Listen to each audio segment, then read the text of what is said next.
Pujakan nama Tuhan, Bapak Ibu, Saudara kekasih dalam Tuhan. Tidak lupa saya mengucapkan selamat pagi. Salam sejahtera bagi kita semua. Terlebih selamat kembali kita berbakti, beribadah kepada Tuhan dalam ibadah raya pada minggu yang indah ini. Baik Bapak Ibu, mari persiapkan hati kita untuk kita boleh masuk ke dalam hadirat Tuhan. Dan kami undang Bapak Ibu berdiri bersama-sama. Mari kita mengangkat pujian kita bersama-sama. Ku beri kemuliaan bagi Tuhan Yesus.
Suara pujian, ku agungkan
besar Engkau Tuhan Yesus Allahku.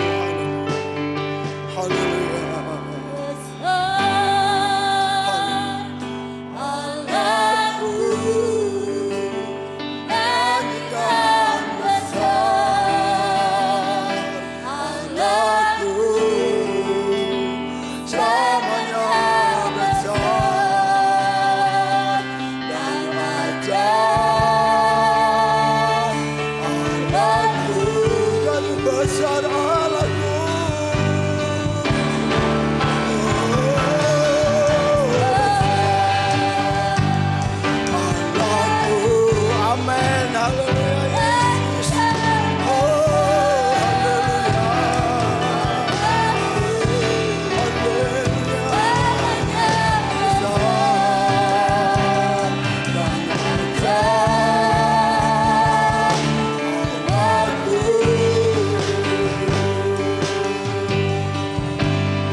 Kami yang di surga, Bapa yang kami sembah di dalam nama Tuhan Yesus Kristus Allah dan Juru Selamat kami yang hidup.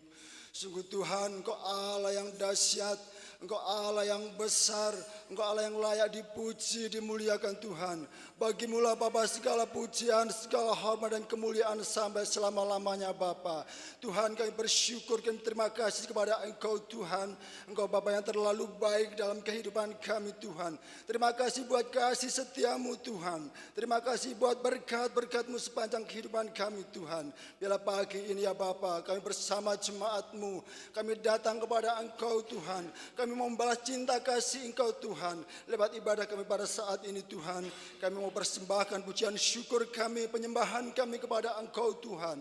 Biarlah semuanya berkenan dan menyenangkan hati Tuhan. Terima kasih Bapa, terima kasih. Kami serahkan ibadah kami pada pagi ini Tuhan. Dari awal pertengahan pada akhirnya.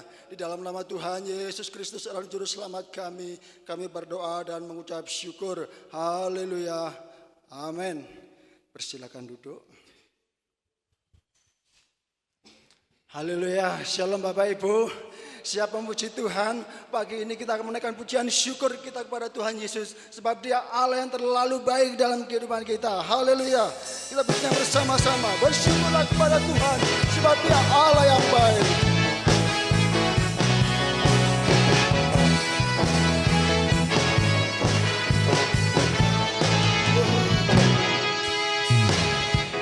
Datanglah kemari kita dengan hati bersyukur ke dalam kebenaran-Nya.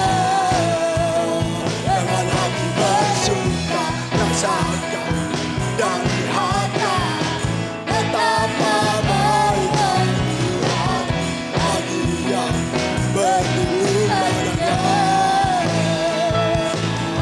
Bersorak-sorak,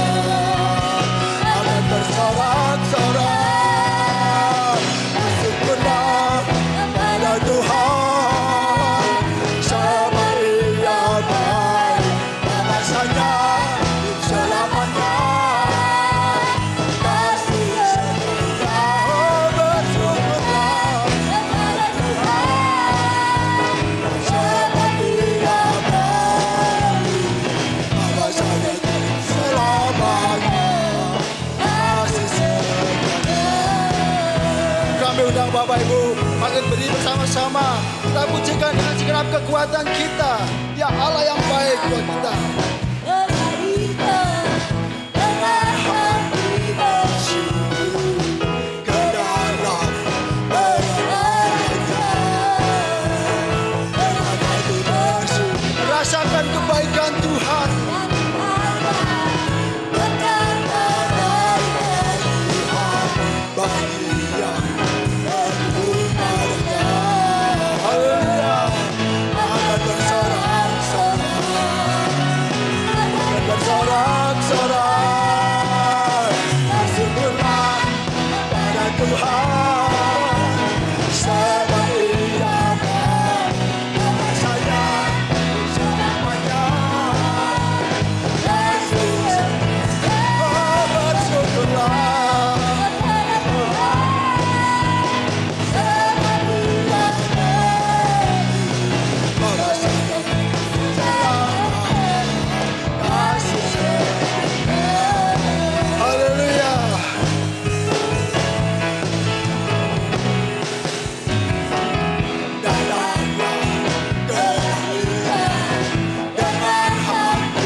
Tuhan Yesus Allah kita. Haleluya.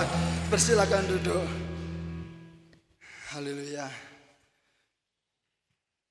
Bapak Ibu, saudara dalam Tuhan, leres Bapak Ibu, namung Gusti Yesus ingkang sanggup peparing katentreman wonten pigesangan kula lan sedaya.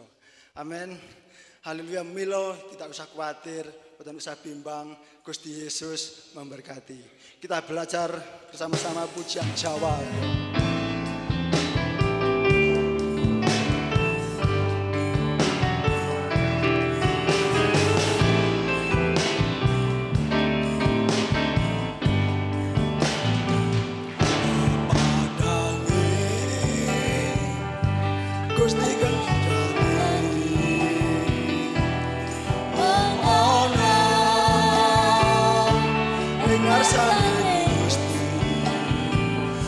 Bakal ono kang bisa madani katresnane Gusti kang sejati pepadange ati kang sejati wong ono ing ngarsane bakal ono kang bisa madani katresnane Gusti kang sejati ya mung Gusti Yesus kang bisa peparing tentreme atiku tentrem kang sejati. Ya mung Gusti Yesus kang bisa peparing tentreme atiku selaminya pepadange ati kang sejati ana ing ngarsane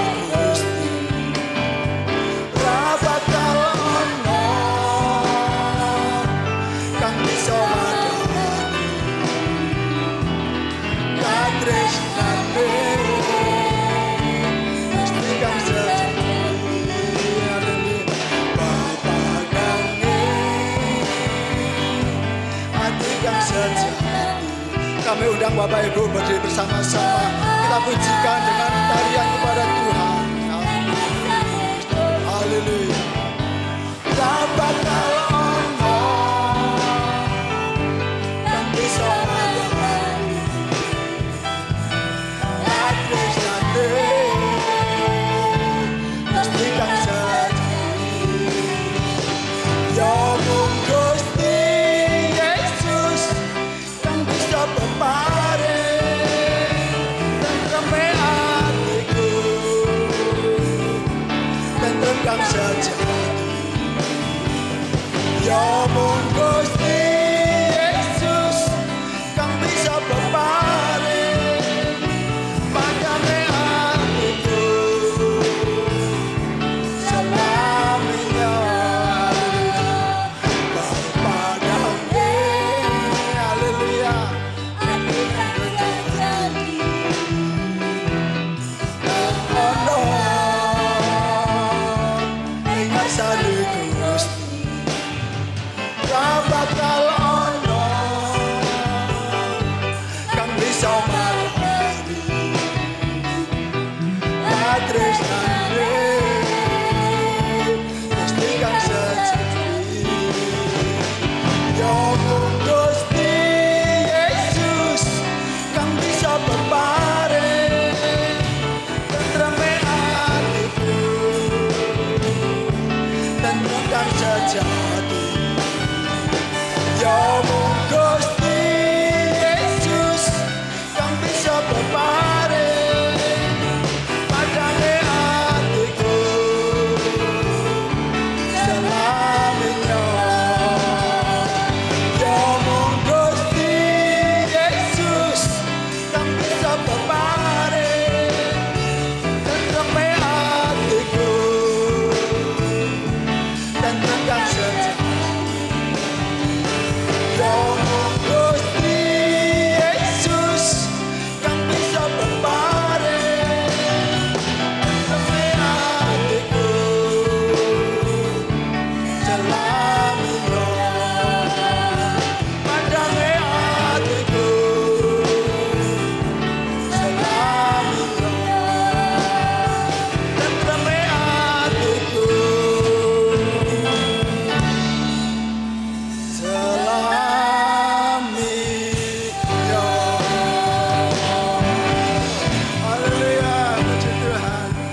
muda dipersilakan.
Haleluya, sungguh pujian sangat indah. Benar saudara, hanya ada satu sobat yang setia.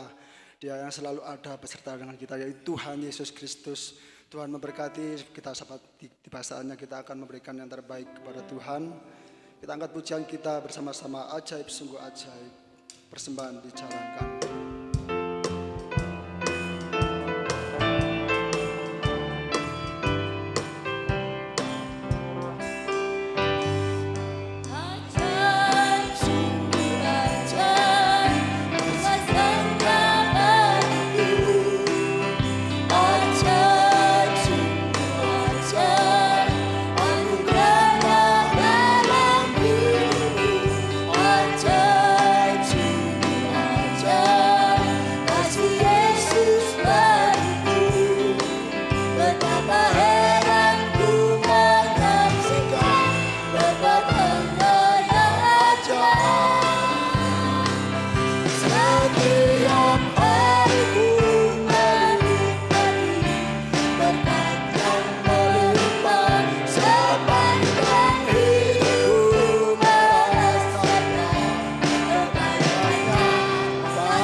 Pamit berdiri bersama-sama.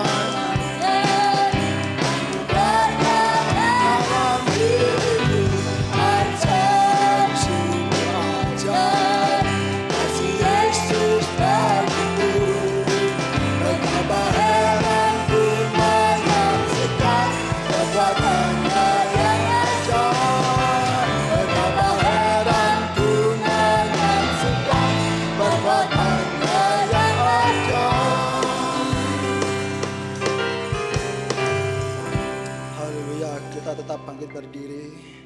Pujian saya akhiri di sini. Sebentar kita belajar bersama-sama akan kebenaran firman Tuhan. Mari kita persiapkan hati kita untuk kita boleh menerima firman Tuhan.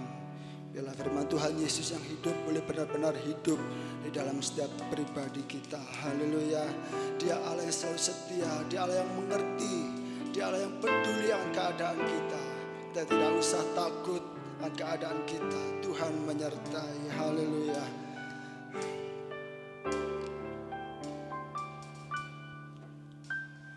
Banyak perkara yang tak dapat ku mengerti.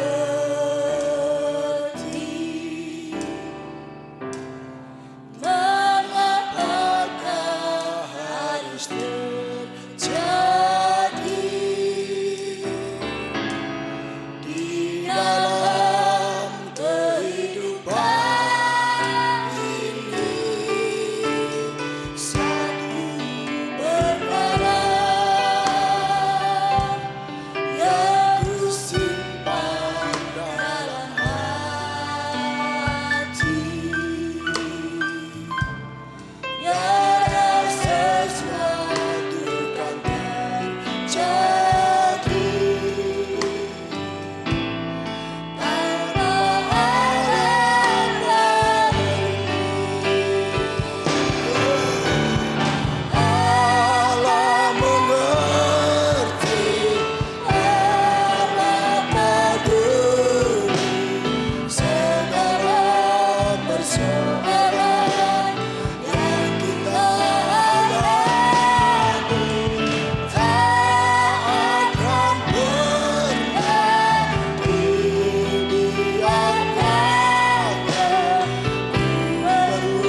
kami percaya akan janji Tuhan, Dia Allah yang setia, Dia Allah selalu ada dalam kehidupan kita.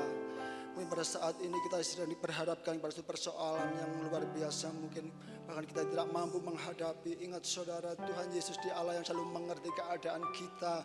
Dia Allah selalu peduli dengan keadaan kita. Dia akan mengangkat setiap beban kita dan memberikan kelepasan, kita memberikan kemenangan. Haleluya. Mari kita terima firman Tuhan. Dan kami minta Ibu Devi menaikkan doa untuk firman Tuhan. Waktu berikan pada hamba. Tuhan Yesus Allah Bapa kami yang berkat kerajaan surga, sungguh kami ucap syukur ya Tuhan atas kebaikan penyertaan Tuhan yang kami rasakan dalam kehidupan kami. Kami ucap syukur Tuhan atas pengampunan yang Kau berikan tiap hari demi hari, perbuatan-perbuatan kami yang tidak berkenan dan selalu menjamah dan memberikan peringatan kepada kami dengan kasih-Mu yang tulus. Bapa dan kerajaan surga, semoga kami menerima berkat firman Tuhan, Tuhan menyertai dan Tuhan memberikan hikmat untuk hamba-Mu yang melayani, juga kami yang di tempat ini Engkau persiapkan hati kami ya Tuhan, sucikan dan kuduskan ruangan ini supaya menjadi berkat keseluruhannya untuk bagi kemuliaan nama Tuhan. Bapa kami ucap syukur. Terima kasih. Amin. Puji Tuhan. Sidang jemaat dipersilakan duduk kembali. Apa kabar saudara? Sehat? Puji Tuhan. Kita sudah memuji, memuliakan nama Tuhan. Biarlah semuanya menyenangkan hati Tuhan. Amin. Puji Tuhan, kita akan mendengarkan kebenaran firman Allah pada pagi hari ini. Mari sama-sama kita buka dalam kitab Keluaran pasalnya yang ke-20. Keluaran pasalnya yang ke-20. Kita baca bersama-sama ayatnya yang ke-17.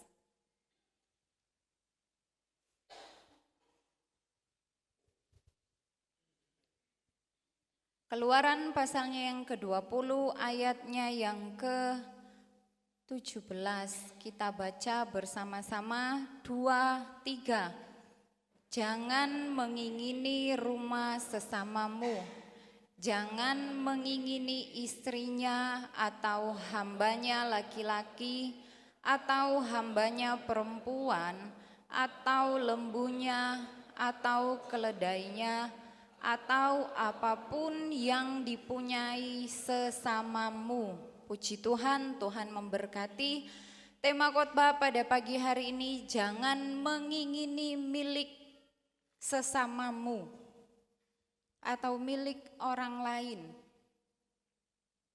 Ayat yang sudah kita baca adalah perintah ke-10 yang Allah berikan kepada orang Israel melalui perantaraan Musa. Ketika mereka keluar dari tanah Mesir, Tuhan Allah memberikan 2 loh batu kepada Musa yang isinya tentang 10 perintah Allah. Perintah yang pertama sampai yang keempat berbicara tentang hubungan Allah dengan manusia. Jadi saudara bisa melihat, bisa membaca dari ayat 1 sampai ayatnya yang ke-8. Itu menjelaskan tentang hubungan Allah dengan manusia. Jangan ada padamu Allah lain di hadapanku, sampai ingatlah dan kuduskanlah hari Sabat. Perintah yang ke-6 sampai yang ke-10 mulai dari hormatilah ayahmu dan ibumu, jangan membunuh, berzina, mencuri, mengucapkan saksi dusta, sampai yang ke-10 jangan mengingini apapun yang dipunyai sesamamu. Itu berbicara tentang hubungan manusia dan sesama manusia. Saudara yang kekasih dalam Tuhan Yesus Kristus, Allah memberikan perintah ini bukan untuk membatasi kebebasan bangsa Israel untuk melakukan sesuatu. bukan untuk mengekang mereka, bukan untuk membatasi gerak-gerik mereka. Tetapi saudara, kita tahu ketika mereka berada di Mesir, mereka jauh dari hadirat Allah. Bangsa Israel kurang mengenal tentang Allah, kurang memahami tentang beribadah. Maka dari itu ketika dalam perjalanan menuju tanah Kanaan diberikanlah 10 perintah Allah. Bukan untuk membatasi kebebasan mereka, tetapi yang pertama saudara, untuk melindungi dan memberkati bangsa Israel. Ketika firman Allah ini diberikan, bukan untuk kepentingan Allah, tetapi untuk kepentingan bangsa Israel, supaya mereka dilindungi, supaya mereka diberkati. Selanjutnya untuk membentuk identitas bangsa Israel sebagai umat pilihan Allah. Mereka adalah umat yang kudus, berbeda dengan bangsa-bangsa yang lain. Kalau mereka sembah Tuhan, mereka menjadi bangsa yang berbeda dengan bangsa-bangsa yang lain. Kenapa? Karena bangsa yang lain tidak menyembah Allah. Jati diri mereka terbentuk. Mereka dikenal bahwa bangsa Israel adalah bangsa yang percaya kepada Allah. Yang selanjutnya saudara, menunjukkan standar dan kekudusan Allah. Mencerminkan sifat dan karakter Allah yang kudus. Melalui 10 perintah Allah ini juga bangsa Israel bisa mengetahui, oh iya, inilah sifat Allah, inilah karakter Allah. Dia adalah Allah yang kudus. Dia adalah Allah yang adil. Dia adalah Allah yang penuh kasih. Dan selanjutnya saudara, perintah ini diberikan untuk membimbing dalam hubungan bangsa Israel dengan Allah dan sesama manusia. Dan lain-lain saudara.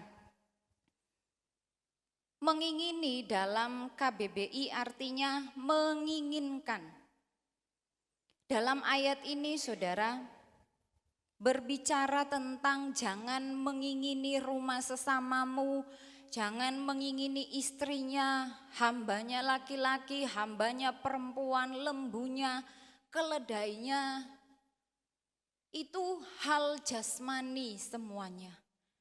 Atau apapun yang dipunyai sesamamu. Mengingini bukan hanya menginginkan sesuatu, tetapi dalam ayat ini lebih kepada menekankan lebih kepada keinginan yang tidak terkendali. Allah menekankan kepada keinginan yang tidak terkendali. Keinginan untuk memiliki sesuatu yang dimiliki orang lain. Bukan haknya, tetapi ingin dimiliki. Diingini. Selanjutnya mari kita lihat saudara, secara umum apa penyebab orang mengingini milik orang lain? Yang pertama saudara, tidak puas dengan apa yang dimiliki. Benar enggak saudara? Penyebab saya dan saudara terkadang atau mungkin sering mengingini milik orang lain. Yang pertama tidak puas dengan apa yang dimiliki.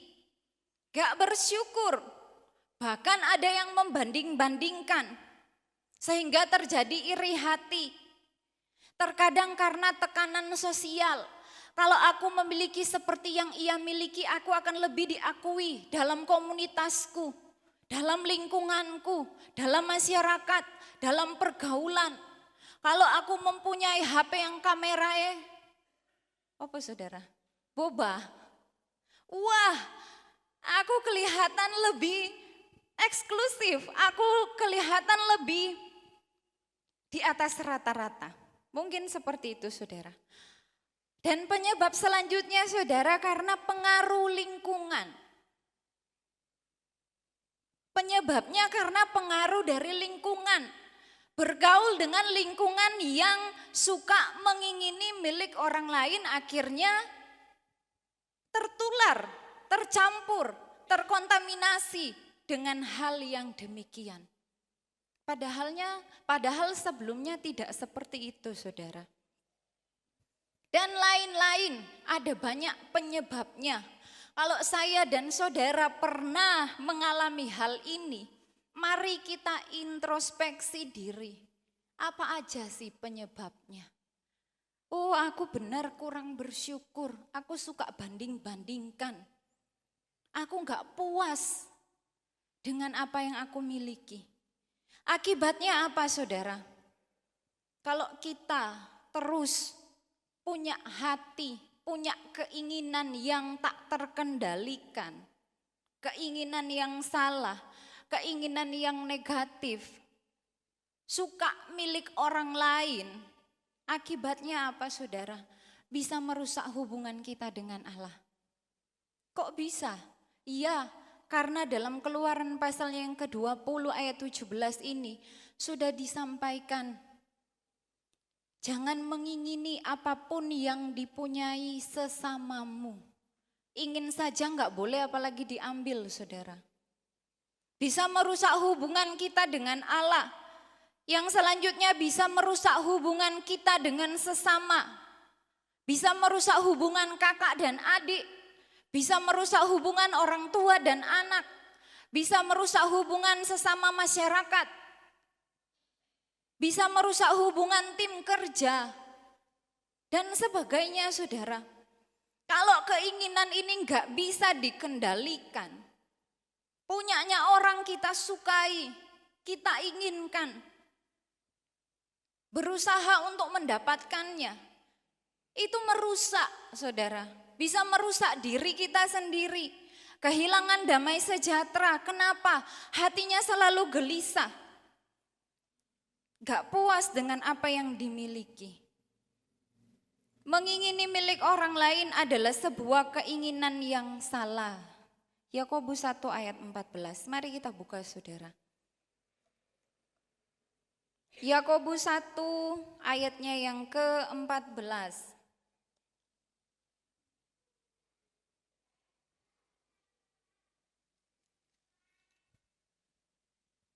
Saya baca ayatnya yang ke-14.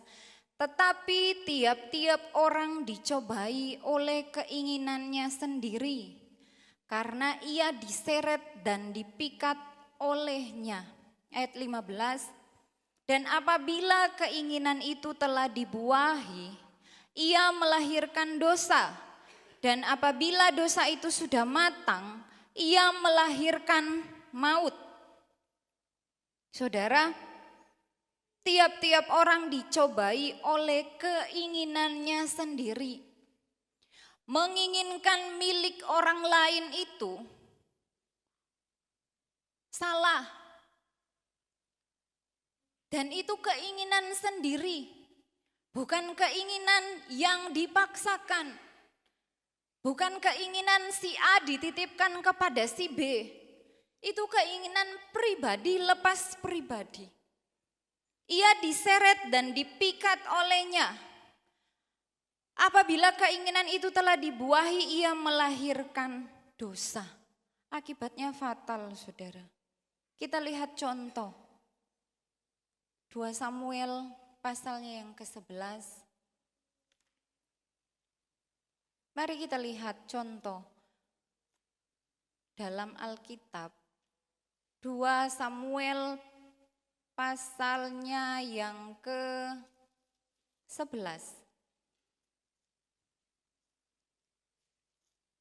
Saya baca ayat 1 sampai ayatnya yang ke-4. Pada pergantian tahun, pada waktu raja-raja biasanya maju berperang, maka Daud menyuruh Yoab maju beserta orang-orangnya dan seluruh orang Israel.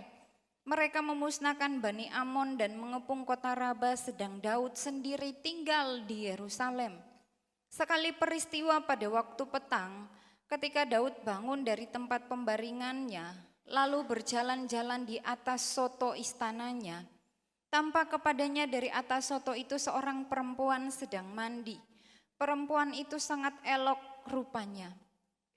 Lalu Daud menyuruh orang bertanya tentang perempuan itu dan orang berkata, itu adalah Batsyeba binti Eliam, istri Uria, orang Het itu. Sesudah itu Daud menyuruh orang mengambil dia. Perempuan itu datang kepadanya, lalu Daud tidur dengan dia. Perempuan itu baru selesai membersihkan diri dari kenajisannya. Kemudian pulanglah perempuan itu ke rumahnya. Kita lihat contoh orang yang mengingini milik orang lain, Daud, saudara. Daud berjalan-jalan di atas soto istananya, dia lihat ada perempuan yang sedang mandi. Gak langsung memalingkan badan, wajahnya, matanya terus dilihat, akhirnya diingini. Disuruh cari tahu siapa perempuan itu. Berusaha mencari tahu. Ketika diberitahu bahwa itu adalah Batsyeba, istri Uria, orang Het itu.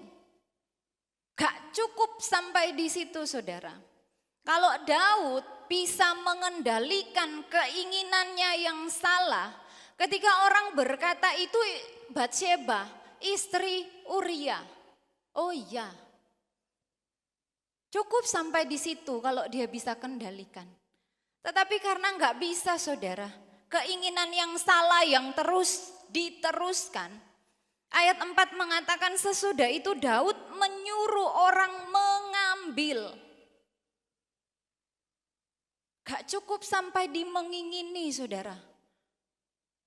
Karena ada keinginan makanya ada tindakan. Diambil. Padahal sudah tahu istrinya Uria. Istrinya orang. Masih aja diambil. Selanjutnya, saudara, Daud ini diseret dan dipikat oleh keinginannya, sama seperti yang dikatakan Yakobus 1 ayat 14 tadi. Tiap-tiap orang dicobai oleh keinginannya sendiri. Ia diseret dan dipikat olehnya, sama dengan yang dilakukan oleh Daud. Daud diseret dan dipikat oleh keinginannya. Ingin memiliki Batsyeba, padahal dia adalah istri Uria. Siapakah Uria ini? Uria ini adalah orang yang bekerja kepada Daud. Orang yang setia kepada Daud.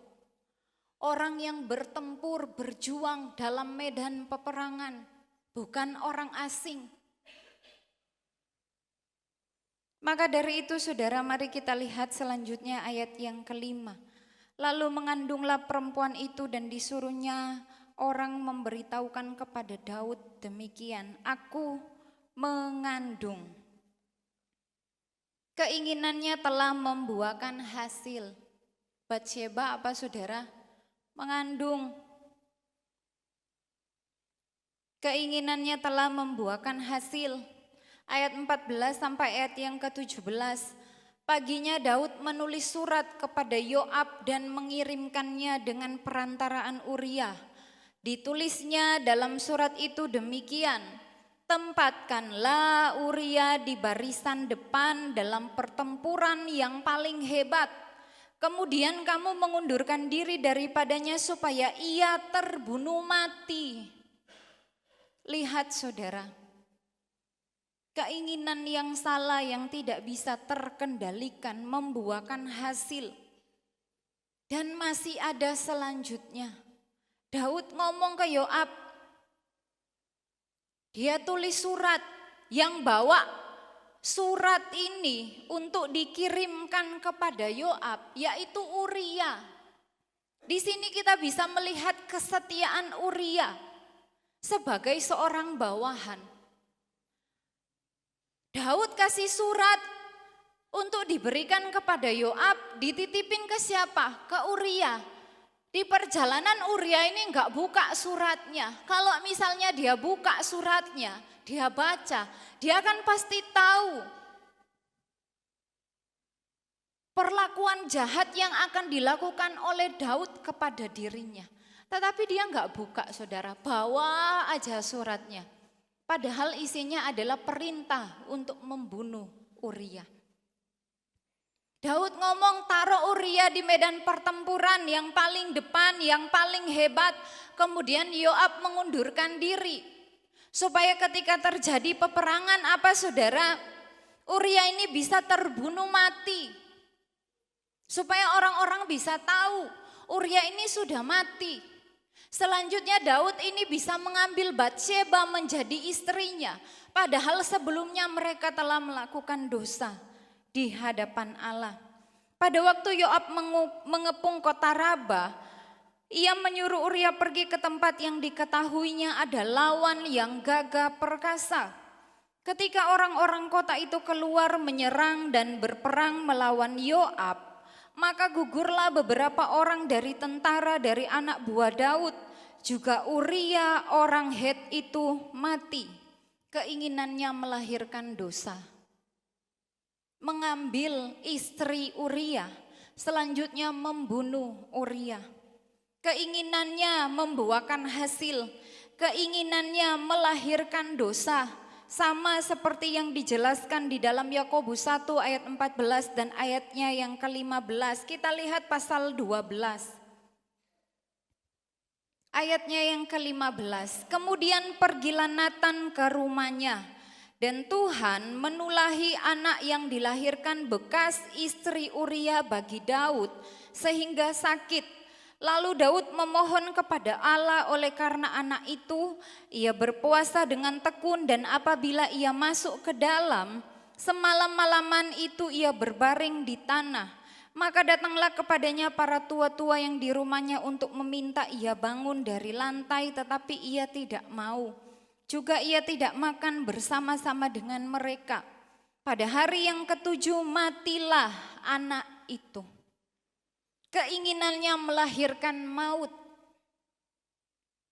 Allah enggak tutup mata, saudara. Hal yang salah enggak akan terus dibiarkan. Berjalan mulus-mulus saja. Ketika saya dan saudara sebagai anak Tuhan sudah tahu tentang yang benar berdasarkan firman Allah. Dan kita mulai keluar. Tuhan gak mau kita terus-terusan berada di posisi yang salah itu. Tuhan mau bawa kita kembali. Sama seperti Daud, Tuhan peringatkan. Tapi inilah konsekuensi dari pilihannya. Keinginan yang salah yang tidak dapat dikendalikan mengambil Batsheba yang adalah istri Uria, membuahkan hasil. Batsheba ini mengandung dan keinginannya melahirkan dosa. Dibunuhlah Uria dan melahirkan maut, anaknya mati, saudara. Mazmur pasalnya yang ke-51, lumayan banyak ayat, saudara. Mazmur pasalnya yang ke-51, saya baca ayat 1. Untuk pemimpin biduan Mazmur Daud, ketika Nabi Natan datang kepadanya setelah ia menghampiri Batsheba, kasihanilah aku ya Allah menurut kasih setiamu, hapuskanlah pelanggaranku menurut rahmatmu yang besar. Bersihkanlah aku seluruhnya dari kesalahanku dan tahirkanlah aku dari dosaku. Daud memohon belas kasihan dari Allah ketika dia melakukan dosa, ketika dia melakukan hal yang salah, yang itu mengingini milik orang lain. Daud katakan, kasihanilah aku ya Allah, menurut kasih setiamu. Daud memohon ampun kepada Allah, karena dia telah berdosa. Bahkan di dalam ayatnya yang ke-13 dikatakan, janganlah membuang aku dari hadapanmu dan janganlah mengambil rohmu yang kudus daripadaku. Daud sadar sudah salah. Daud mengakui kesalahannya dan dia katakan, jangan ambil rohmu yang kudus daripadaku.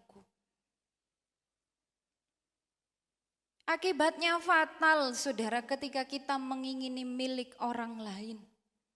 Daud memohon kepada Allah, jangan ambil rohmu daripadaku. Ya, saya minta ampun, saya minta belas kasihan Tuhan, karena perbuatan saya sudah salah. Dia memohon kepada Tuhan. Daud tahu akibatnya kalau roh Tuhan tidak ada dalam hidupnya. Sama seperti kehidupan Saul yang dulunya hebat, luar biasa dipakai oleh Allah. Tetapi karena melakukan dosa, roh Allah undur dari hidupnya. Bagaimana akhir hidupnya, saudara? Dia mati bunuh diri. Yang kedua, 1 Raja-Raja pasalnya yang ke-21. Kita lihat contoh yang kedua. Ayat 1 sampai ayat yang keempat, sesudah itu terjadilah hal yang berikut. Nabot orang Yisrael mempunyai kebun anggur di Yisrael di samping istana Ahab Raja Samaria. Berkatalah Ahab kepada Nabot, berikanlah kepadaku kebun anggurmu itu, supaya ku jadikan kebun sayur sebab letaknya dekat rumahku. Aku akan memberikan kepadamu kebun anggur yang lebih baik daripada itu sebagai gantinya. Atau jikalau engkau lebih suka, aku akan membayar harganya kepadamu dengan uang. Jawab Nabot kepada Ahab, kiranya Tuhan menghindarkan aku daripada memberikan milik pusaka nenek moyangku kepadamu. Lalu masuklah Ahab ke dalam istananya dengan kesalah hati dan gusar, karena perkataan yang dikatakan Nabot orang Israel itu kepadanya, tidak akan kuberikan kepadamu milik pusaka nenek moyangku. Maka berbaringlah ia di tempat tidurnya dan menelungkupkan mukanya dan tidak mau makan. Ahab ini raja Samaria, seorang raja, punya segala-galanya. Harta melimpah, kekayaan, kekuasaan dan lain sebagainya. Lah Nabot ini cuma punya kebun anggur. Kebun anggur itu adalah milik pusaka dari nenek moyangnya yang gak boleh diperjualbelikan. Harus menjadi milik turun-temurun, milik pusaka. Lah Ahab ini raja, mengingini punya Nabot. Cuma satu itu kok diingini. Padahal Ahab ini juga sudah punya kebun anggur. Karena itu letaknya dekat dengan rumah saya. Nanti saya beli atau saya tukar dengan kebun yang lain. Nabot katakan gak bisa. Itu milik pusaka dari nenek moyang. Ngotot saudara. Mengingini milik orang lain. Akhirnya apa saudara? Dikatakan Ahab ini masuk ke istana dengan kesal hati dan gusar. Kita lihat ayat yang ke-9. Dalam surat itu ditulisnya demikian, maklumkanlah puasa dan suruhlah Nabot duduk paling depan di antara rakyat. Suruh jugalah 2 orang dursila duduk menghadapinya dan mereka harus naik saksi terhadap dia dengan mengatakan, engkau telah mengutuk Allah dan Raja. Sesudah itu bawalah dia keluar dan lemparilah dia dengan batu sampai mati. Orang-orang sekotanya yakni tua-tua dan pemuka-pemuka yang diam di kotanya itu melakukan seperti yang diperintahkan Isebel kepada mereka, seperti yang tertulis dalam surat yang dikirimkannya kepada mereka.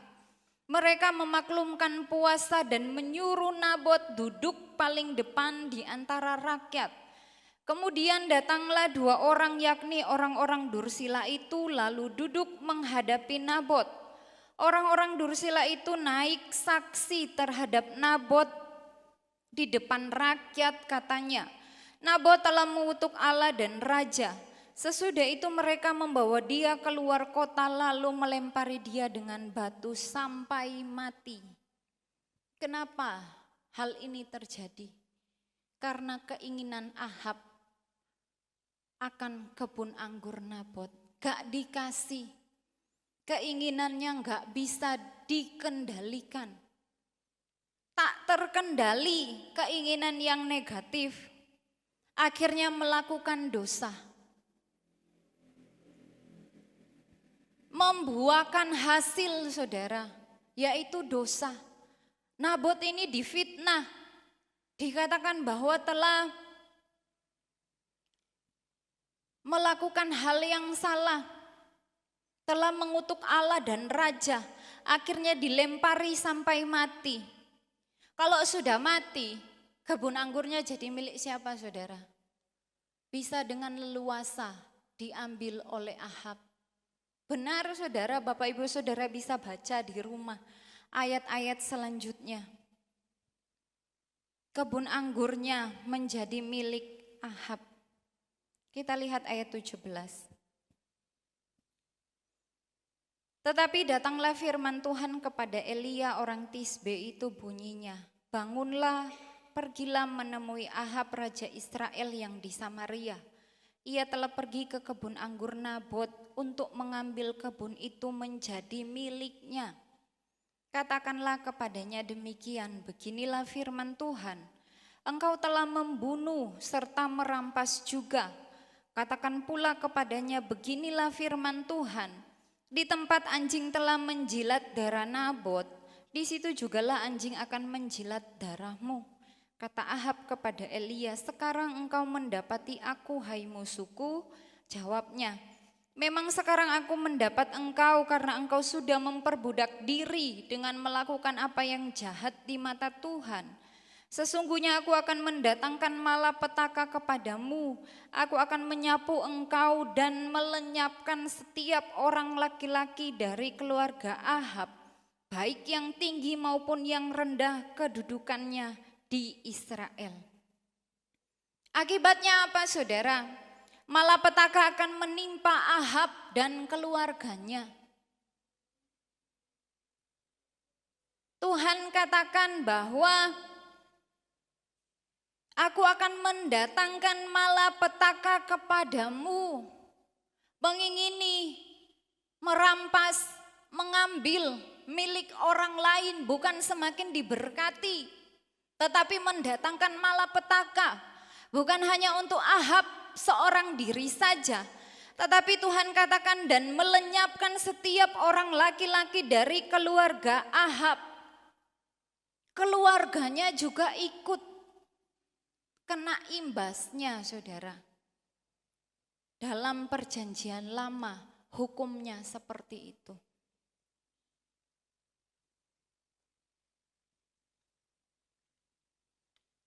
Ketika saya dan saudara mengingini milik orang lain, itu artinya kita sedang menunjukkan ketidakpuasan kita terhadap apa yang Tuhan telah berikan kepada kita.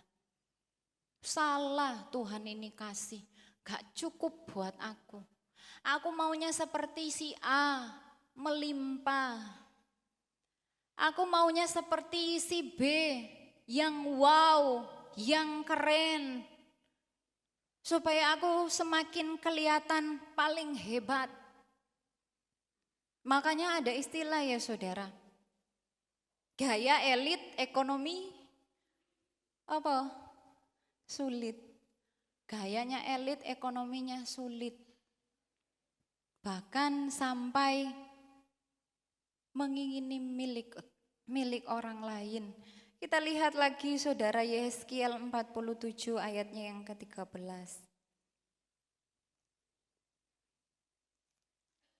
Yehezkiel 47 ayatnya yang ke-13. Batas-batas tanah Israel. Yehezkiel 47 ayat 13. Beginilah firman Tuhan Allah inilah batas-batas tanah yang kamu harus bagi-bagi menjadi milik pusakamu di antara kedua belas suku Israel. Yusuf mendapat 2 bagian. Tanah itu harus kamu bagi rata, yaitu tanah yang dengan sumpah ku janjikan memberikannya kepada nenek moyangmu, dan dengan demikian tanah ini menjadi milik pusakamu. Inilah perbatasan tanah itu. Di sebelah utara dari Laut Besar terus ke Helton sampai masuk ke Hamat dan terus ke Sedat. Berota Sibraim yang terletak di antara daerah kota Damsyik dan daerah kota Hamat terus ke Hasar Enon yang di daerah kota Hauran. Demikianlah perbatasannya itu mulai dari laut sampai di Hasar Enon, sehingga daerah kota Damsyik dan juga daerah kota Hamat terletak di sebelah utaranya. Itulah sebelah utara. Inilah Tuhan, saudara. Supaya bangsa Israel enggak serakah, supaya bangsa Israel enggak saling berebutan, supaya bangsa Israel memiliki keinginan yang bisa dikendalikan ketika diberikan 10 hukum Allah. Selanjutnya dalam perjalanan mereka Tuhan berikan batas-batas tanah kepada setiap suku supaya enggak tengkar, supaya enggak berebutan. Supaya paham ini berkat Allah yang menjadi bagianku. Ada batas-batasnya, enggak semua diambil satu suku, enggak semua diberikan kepada satu orang saja atau 1-2 suku, tidak, saudara. Apakah kurang pekerjaan sampai Tuhan kasih firman Allah seperti ini, sampai nama-nama kota diberikan, sampai di sebelah utara ini batas-batasnya, sampai sebelah selatan ini batas-batasnya. Ada tujuan, saudara, supaya enggak serakah, supaya enggak mengambil hak dari suku yang lain. Semua tercatat di dalam Alkitab. Dan itu diajarkan kepada bangsa Israel, juga kepada saya dan saudara. Selanjutnya, saudara, bagaimana caranya agar kita tidak mengingini milik orang lain? Yang pertama, saudara, yaitu mengendalikan diri. Amin. Siapa yang harus mengendalikan diri kita? Ya, diri kita sendiri. Ketika ada keinginan negatif yang mulai menonjol, ya kita sendiri yang harus kendalikan. Mengendalikan diri. Dalam Galatia 5 pasalnya yang kelima ayatnya yang ke-23.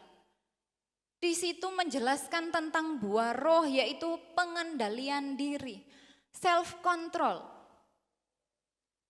Tuhan katakan inilah buah-buah roh, salah satunya yaitu pengendalian diri. Supaya saya dan saudara gak mengingini apa yang menjadi milik orang lain. Mari kita kuasai diri kita sendiri. Menguasai diri dari segala keinginan-keinginan yang negatif, keinginan yang tidak umum, keinginan yang salah. Filipi pasalnya yang keempat, kita lihat, saudara. Saya katakan tadi akan banyak ayat yang kita buka. Filipi 4 ayat 11 saya baca sampai ayatnya yang ke-13. Kukatakan ini bukanlah karena kekurangan, sebab aku telah belajar mencukupkan diri dalam segala keadaan. Dari situ sampai di situ dulu, saudara. Sebab aku telah belajar mencukupkan diri dalam segala keadaan, bukan hal yang mudah. Paulus adalah seorang hamba Tuhan yang dipakai Allah dengan luar biasa. Paulus juga manusia, saudara. Sekalipun hamba Tuhan, dia manusia. Apakah dia enggak punya keinginan-keinginan?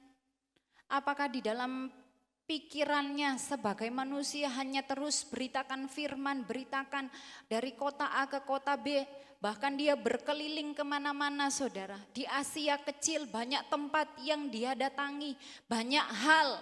Otomatis banyak hal yang dia lihat secara daging, secara manusiawi. Pasti punya keinginan untuk memiliki seperti apa yang dimiliki oleh orang lain. Tetapi Paulus katakan, aku telah belajar mencukupkan diri dalam segala keadaan. Aku tahu apa itu kekurangan dan aku tahu apa itu kelimpahan. Dalam segala hal dan dalam segala perkara tidak ada sesuatu yang merupakan rahasia bagiku. Baik dalam hal kenyang maupun dalam hal kelaparan, baik dalam hal kelimpahan maupun dalam hal kekurangan, segala perkara dapat kutanggung di dalam Dia yang memberi kekuatan kepadaku. Paulus katakan dalam hal kelaparan, dalam hal kekurangan pernah dia alami. Saat dalam hal kelaparan dia alami, dalam hal kekurangan dia alami, tidak membuat Paulus mengingini milik orang lain. Secara jasmani sakit saudara ketika ada dalam posisi kelaparan, ketika ada dalam posisi kekurangan. Aku beritakan firman kok, kenapa mengalami kekurangan? Tetapi tidak menjadikan Paulus menjadi pribadi yang mengingini milik jemaat-jemaat yang dia layani. Paulus mampu mengendalikan dirinya dalam segala keadaan. Dia katakan, aku belajar mencukupkan diri dalam segala keadaan. Keadaan melimpah, keadaan kekurangan. Paulus tetap belajar. Bagaimana dengan saya dan saudara? Mau belajar saudara? Yang pertama mengendalikan diri, yang kedua cara supaya kita tidak mengingini milik orang lain, yaitu bersyukur. 1 Tesalonika 5 ayat 18 mengatakan mengucap syukurlah dalam segala hal. Jangan iri melihat pencapaian dari orang lain. Wah hebat ya, dia punya ini, dia punya itu. Wah hebat ya, baru menikah sudah punya rumah pribadi. Wah hebat ya pekerjaannya. Dan saking fokusnya kita terhadap hal-hal itu sehingga kita ingin. Gak bisa dikendalikan, aku mau apa yang jadi miliknya. Jangan hanya lihat apa yang sudah dicapai oleh orang lain saudara, tetapi lihatlah proses yang ia alami. Bagaimana orang itu berjuang, bagaimana ia berdoa, berpuasa kepada Tuhan. Berapa banyak air mata yang dicucurkan untuk sampai kepada titik itu. Lihat perjuangannya saudara. Jangan hanya tiba-tiba aku mau apa yang jadi miliknya dia. Saudara enggak tahu bagaimana perjuangannya sampai meraih hal itu. Selanjutnya yang ketiga saudara, meminta kepada Tuhan supaya kita enggak mengingini miliknya orang lain. Mari kita minta kepada Tuhan. Matius 7 ayatnya yang ke-7 di situ dikatakan, mintalah maka akan diberikan kepadamu apa yang saya dan saudara butuhkan hari-hari ini. Jangan minta kepada manusia, nanti enggak dikasih ujung-ujungnya kecewa. Minta sama Tuhan secara spesifik apa yang kita inginkan. Saya minta uang Tuhan untuk membiayai kuliah anak saya. Saya minta uang untuk sekolahin anak-anak. Saya minta rumah pribadi. Karena di dalam Keluaran pasal 20 ayat 17 tadi menjelaskan tentang jangan mengingini milik orang lain secara jasmani, bukan rohani. Yang kita butuhkan, saya butuh kendaraan untuk dipakai dalam pekerjaan. Ngomong sama Tuhan, minta dalam doa dan permohonan kepada Allah. Timbang kita sibuk lihat yang lainnya, yang ujung-ujungnya bisa mengakibatkan hal yang fatal, yang bisa merugikan saya dan saudara. Minta kepada Tuhan, Tuhan sumber segala berkat, amin. Saya kalau ngomong sama Tuhan, saya minta Tuhan. Ini bukan untuk gaya-gayaan kok. Ini untuk kebutuhan hidup. Saya perlu yang ini Tuhan. Sekalipun belum langsung diberikan, belum langsung dijawab doa saya oleh Tuhan. Tetapi terus meminta dan meminta kepada Tuhan. Sampai Tuhan bosan dengar permintaan saya. Itu the point, saudara. Apa yang saya dan saudara butuhkan, sampaikanlah semuanya di hadapan Allah. Amin. Sampaikan semua kepada Tuhan. Bapa di surga pasti mendengar. Bapa di surga melihat, oh ya anak saya perlu makanan, minuman, pakaian. Karena memang dibutuhkan. Apalagi hari-hari ini cuacanya sangat dingin. Butuh uang untuk beli vitamin. Untuk menambah daya tahan tubuh. Dan lain-lain, saudara. Tuhan tahu, minta sama Tuhan. Kita tahu caranya bagaimana meminta kepada Tuhan. Bapa di surga pasti mendengar setiap permohonan kita, amin. Marilah saudara yang kekasih dalam Tuhan Yesus Kristus, kita renungkan perintah Allah dalam hidup kita. Jangan biarkan hati kita atau hidup kita dipenuhi dengan keinginan yang salah, yang membuat kita jauh dari Tuhan. Jangan biarkan hati kita dipenuhi oleh keinginan yang salah, yang bisa merusak hubungan kita dengan sesama, yang bisa merusak hubungan kita dengan keluarga. Itu semua milik saya. Si A enggak usah, si B enggak usah. Sing paling banyak itu milik saya.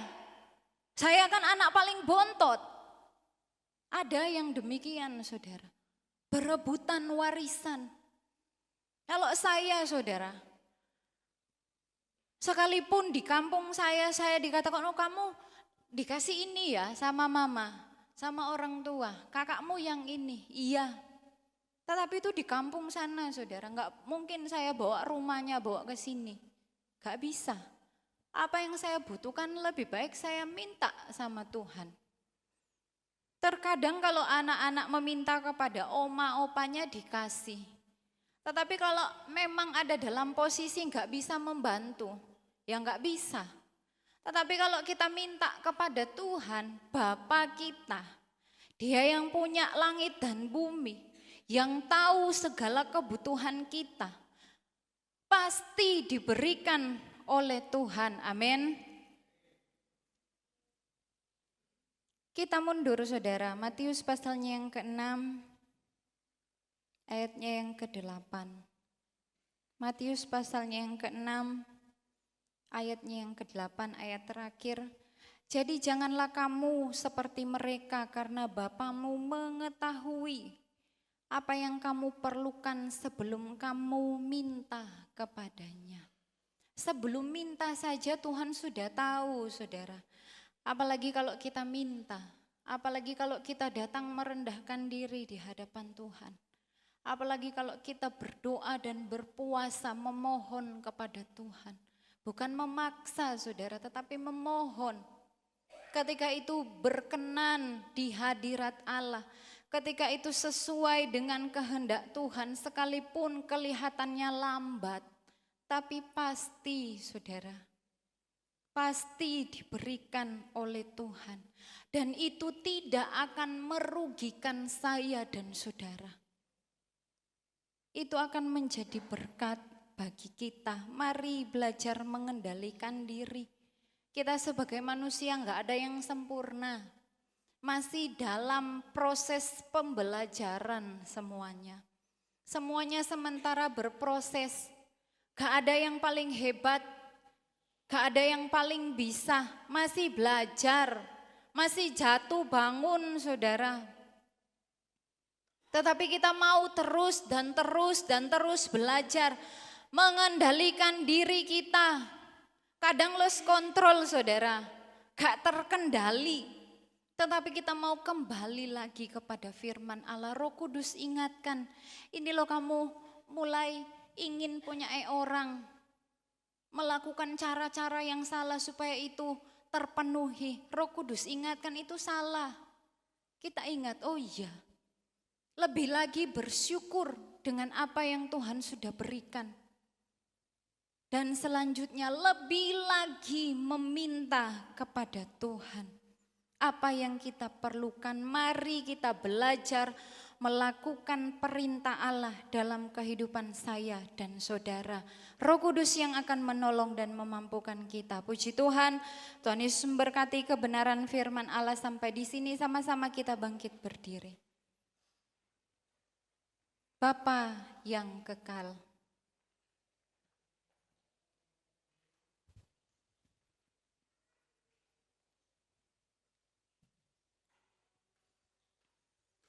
terima kasih Tuhan.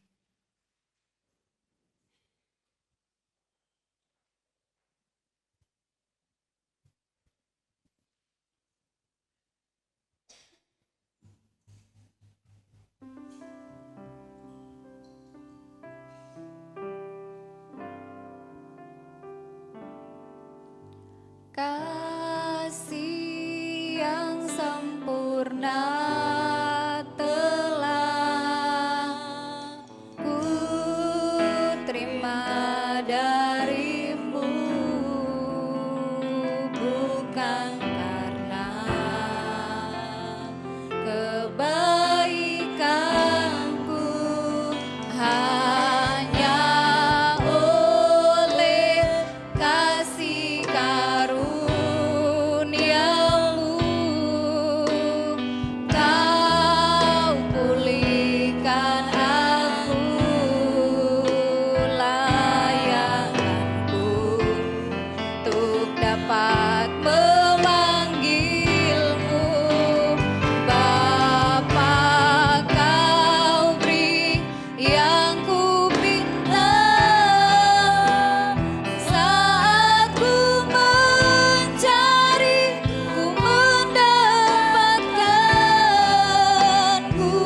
kasih Kristus, Bapak Jimmy berdoa.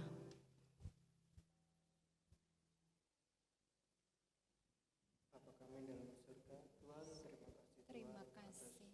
firman-Mu hari ini, Tuhan, yang telah menguatkan kami, Tuhan. Tuhan, terima kasih Tuhan, terima kasih Tuhan atas segala berkat-Mu hari ini, Tuhan. Engkau telah memberi kami kesehatan, Tuhan. Tuhan, terima kasih Tuhan. Terima kasih. Terima kasih Tuhan atas hari-hari ini yang Terima sudah kasih Tuhan. keras kepada kami, Tuhan. Selalu lindungi kami, Tuhan. Terima kasih. Terima kasih Tuhan. Terima kasih Tuhan. Terima kasih. Haleluya. Tuhan, firman-Mu hari ini sudah menguatkan kami, Tuhan. Biarlah firman-Mu ini menjadi pelajaran bagi kehidupan kami, Tuhan.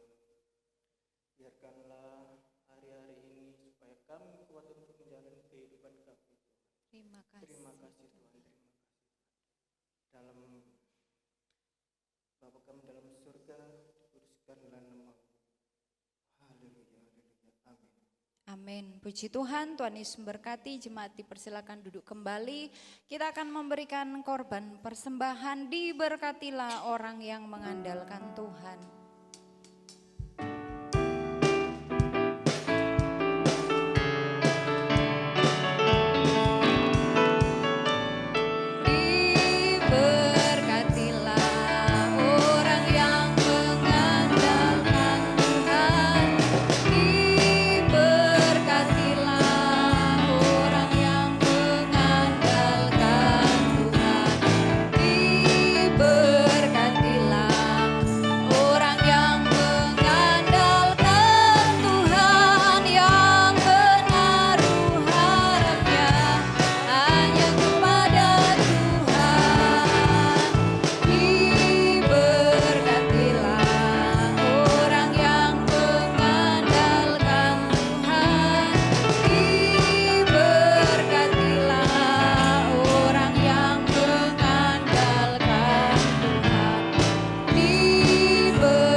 korban persembahan yang diberikan sidang jemaat Tuhan, mari kita berdoa. Tuhan balas memberkati setiap korban persembahan perpuluhan yang dikerjakan oleh sidang jemaat Tuhan GPDI Tunggul Permanu. Berkat kesehatan, berkat keselamatan, kekuatan melimpah Tuhan tambah-tambahkan senantiasa. Dalam nama Yesus Kristus kami berdoa dan bersyukur, haleluya, amin. Pengumuman gereja, Selesai ibadah, latihan pujian grup Maria hari Selasa, doa pemuda dan remaja jam 6 sore, hari Rabu ibadah rumah tangga di keluarga Bapak Yonatan dan Ibu Ella jam setengah 6 sore. Ada perubahan ya saudara. Kalau minggu kemarin Ibu Winda ngomong ke saya, rumah tangga di rumah Ibu Winda, tetapi tadi disampaikan Ibu Ida kalau Ibu Winda sakit. Jadi diadakan di rumah keluarga Bapak Yonatan, Ibu Ella jam setengah 6 sore. Hari Kamis ibadah tengah minggu, hari Jumat ibadah doa puasa jam setengah 6 sore. Hari Sabtu ibadah pemuda dan remaja spesial hari kemerdekaan bangsa Indonesia. Hari Minggu pagi ibadah anak-anak sekolah minggu, dilanjutkan ibadah raya kemerdekaan ya saudara. Kemerdekaan bangsa Indonesia disertai perjamuan kasih. Bapak Ibu Saudara bisa membawa makanan, selesai ibadah kita makan bersama. Nasi ditanggung oleh Ibu Liana. Ada undangan saudara dari pemerintah desa seperti yang sudah dibagikan di grup gereja, tetapi ada perubahan jadwal. Bersih desa kita diundang untuk doa bersama di balai desa jam 1 siang. Mari jemaat kita datang bersama-sama berdoa bersama-sama di balai desa saudara jam 1. Ini pesan dari panitia bersih desa. Mari kita perhatikan bersama-sama, kita jadi berkat. Puji Tuhan, Tuhan Yesus memberkati. Demikian pengumuman dari saya. Tuhan Yesus memberkati kehadiran Bapak Ibu Saudara pada pagi hari ini. Tuhan Yesus memberkati pelayan-pelayan Tuhan yang sudah melayani. Kita tamatkan acara ibadah, sama-sama kita bangkit berdiri, kita angkat pujian. Bapa, Engkau sungguh baik, doa tamat oleh Bapak Gembala.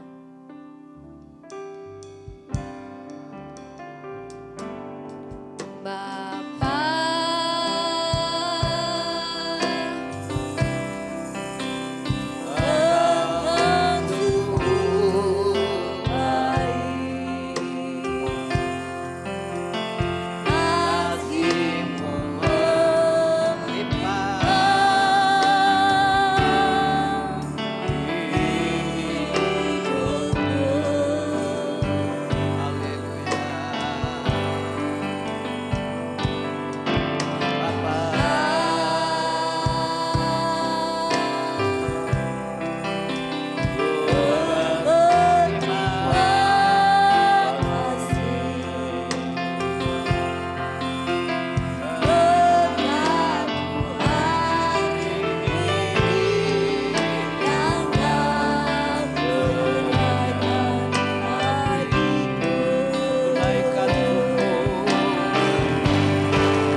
setiamu, haleluya. Besar setia, sekali lagi besar setiamu Tuhan. Besar setiamu di sepanjang hidupku. Haleluya, haleluya, haleluya. Hati kami penuh ucapan syukur atas penyertaan ibadah siang ini, awal pertengahan sampai akhirnya. Tuhan memberkati kebenaran firman-Mu ya Bapa. Kami tidak mau dan dijauhkan dari mengingini sesama manusia atau miliknya orang lain. Tetapi kami boleh bersyukur melihat akan kuasa Allah saja, pertolongan-Mu nyata saat-saat ini dan waktu-waktu yang Tuhan tentukan ya Bapa. Engkau memberkati seluruh jemaat-Mu siang hari ini yang sudah bersama-sama menerima dan mendengarkan firman-Mu dan sudah bersama-sama datang beribadah. Seluruh pelayan-pelayan-Mu yang terlibat siang hari ini sudah diberkati oleh Tuhan. Kami semua sudah diberkati oleh Tuhan.